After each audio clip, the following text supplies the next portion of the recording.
What's good? The other day I was scrolling through TikTok and I saw this video, one of those like Reddit voiceover videos about koala STDs. Now looking back it makes sense, but at the time I wasn't really aware that animals had STDs. But it got me thinking. Humans have access to modern medicine and can treat most of the STDs to some degree at least. Animals don't have that, so what do? How do STDs affect animals as a whole? And before we go back to koalas and all of that disgusting stuff, we're going to start a little smaller with the kind of lab rats of the rodent community, mice. I feel like that's pretty self-explanatory. I don't know why I specified that. But even before that, I should address the big infected elephant in the room. What is an STD? I mean, really though, if you have to ask that question, you probably shouldn't know all the fine details, so look it up, I guess, or ask your mom or your dad, or don't. That's fine too. Okay, mice. As far as STDs go, there are a decent few that are mainstream enough for most people to know about. You got your herpes, you got your AIDS, you got your chlamydia, We know about these ones because people talk about them. People talk about them, people talk about what they do. This doesn't necessarily mean, though, that we know exactly what they do in our furry counterparts. Fortunately, we've done enough horribly inhumane testing to figure stuff like that out. Specifically, using mice. People like Larry Zetlin from Johns Hopkins have been doing the work for us, and they basically figured out that it works pretty much the same in most animals. So keep that in mind as we go forward. Because of the apparent similarities in how STDs work in animals like mice and in humans, we've been able to use our testing in that space to work on STD prevention for us people. Megan Spurgeon and her whole gang at Wisconsin-Madison have done a ton of testing with STDs on mice, and in their studies, they said, our immediate goals are to use this natural selection transmission model in immunocompetent, etc. That data is being used today by tons of sex chemists to make your sex life way better. Better condoms, better birth control, better pizza, Yippee! Thank you, mice. That information should help us with how we think about STDs and the animals moving forward in this video, so now we can shift to some more interesting animals. Let's talk about dolphins.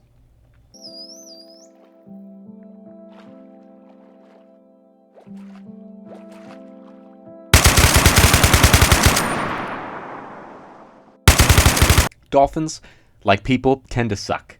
They're bullies to the fish that they don't rip to shreds, and they're really only nice to the animals that they know could hurt them. Because of that, I don't feel quite as bad about the herpes that infects tons of dolphins around the world. Cornelius van Elk and other researchers from Erasmus in the Netherlands found that bottlenose dolphins in zoos around the world all carried similar rates of herpes. That means that there's likely a distant ancestor that brought herpes into dolphins, and it's not really something that just kind of started recently. It's not just bottlenose dolphins either.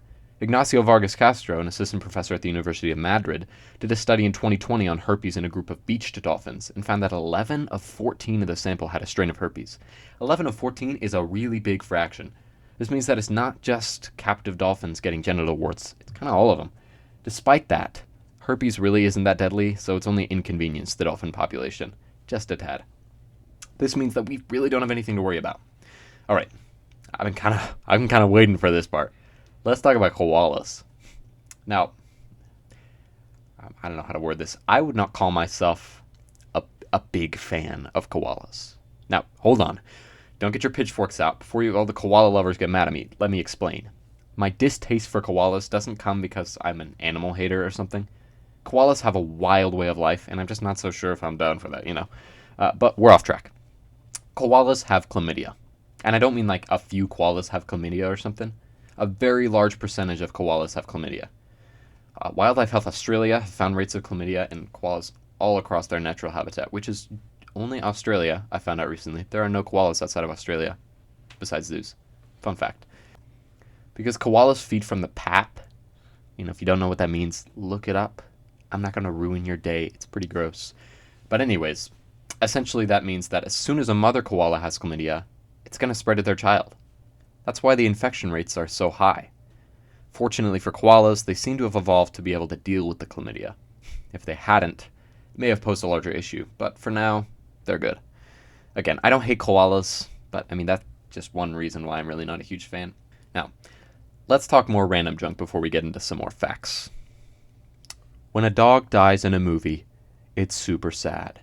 Here's a bunch of pictures of sad dogs. Aww. Sad.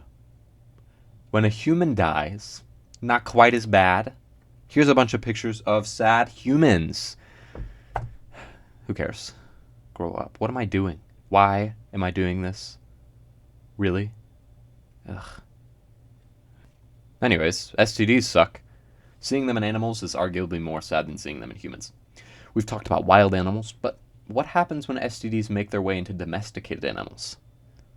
The rates of STDs in pets aren't too well known, but they're high enough that we have many documented cases. Before you puke, this doesn't necessarily mean that we've spread them to animals through, disgusting means, or vice versa. For example, STDs can transfer from cows to humans through contaminated milk. Actually, infected milk is one of several reasons for the creation of pasteurization. But, infected cow's still sad. What's that, farmer? Yes, humans have had sex with animals and contracted STDs, but that doesn't mean all of them have been transferred that way. This kind of thing usually isn't on the news, and it's not because it's some big secret. It's just really not big enough of a deal for people to see it as a problem. I'm kind of seeing a common trend. Despite that, it's not like it's a good thing, so we're trying to prevent it the best we can.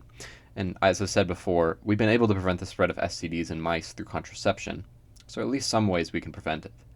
There's also vaccination, which is useful and works, and if you don't think so, I hate you, go away. Besides that, there's really not much we can do, or not much we have to do.